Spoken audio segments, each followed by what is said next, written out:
Swadika, thank you for joining us for the election special of NBT World Brief right here on NBT and NBT World. You're with me, Nawarat Wong Araya. Now, polls are set to open in just a few moments for Thailand's general election and constitutional referendum.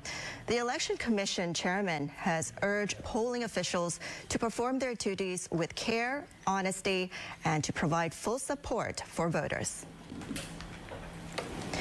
Election Commission Chairman Narong Klanwarin inspected the distribution of ballot boxes, election ballots, referendum ballots, and voting materials at the gymnasium building in Ratchaburi province.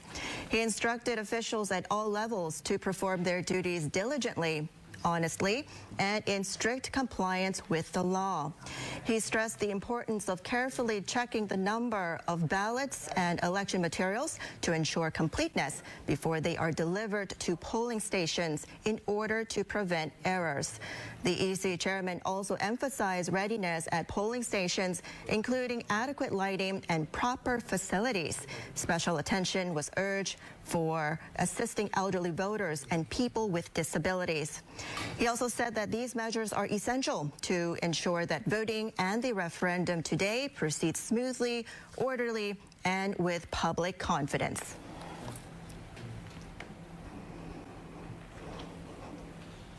And the National Police say they are fully prepared to provide security and manage traffic for today's general election and constitutional referendum. Police Major General Jaturapat Piromkeo, commander of the Foreign Affairs Division, said the Royal Thai Police have deployed more than 126,000 officers nationwide to secure nearly 100,000 polling stations across the country. Traffic police have also been instructed to facilitate travel so voters can reach polling stations conveniently, quickly, and safely. Authorities reminded tourists and foreign residents that alcohol sales are suspended nationwide until 6 p.m. today. The Election Security and Public Order Operations Center of the Royal Thai Police has been in operation since January 13th and will continue its mission through February 12th. The center is responsible for maintaining security throughout the election process, monitoring and suppressing election law violations, especially vote buying, and ensuring tight security during the transport of ballot boxes. Police say all measures are in place to ensure the election and referendum proceed smoothly, safely, and in an orderly manner. And with less than an hour until polling stations open nationwide, let's take a look at how voters can take part in today's general election and constitutional referendum, which are being held simultaneously.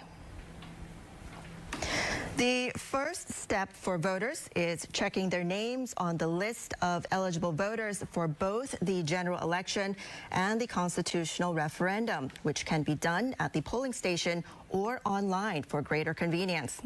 Next, voters must present valid identification to polling officials before signing or providing a fingerprint on the voter register. Voters will also sign or fingerprint the ballot stubs before receiving their ballots. Voters will receive 2 election ballots. A green ballot is for constituency candidates and a pink ballot is for party list candidates. Voters will then enter the booth and mark their choices, and the ballots must then be folded and placed personally into the ballot box. Voters will then proceed to the referendum process by presenting identification again, signing or fingerprinting the referendum register, and receiving a yellow referendum ballot.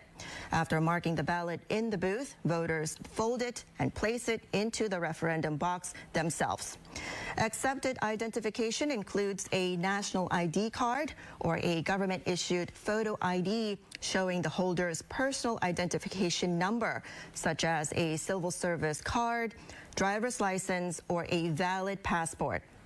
Now, a total of 500 members of parliament will be elected in today's vote, with 350 from constituencies and 150 from party lists. To form the next government, a party must secure at least 251 seats, either on its own or through a coalition. Meanwhile, the referendum will determine whether Thailand should move forward with drafting a new constitution. And polling stations will be open from 8 a.m. until 5 p.m. today. And that will wrap up this edition of NBT World Brief. We'll continue bringing you the latest developments from the election here on NBT and NBT World, as well as across all online platforms, which are accessible via our social media. Now, until next time, I'm Nawarat Wong Araya. Sawasdee ka.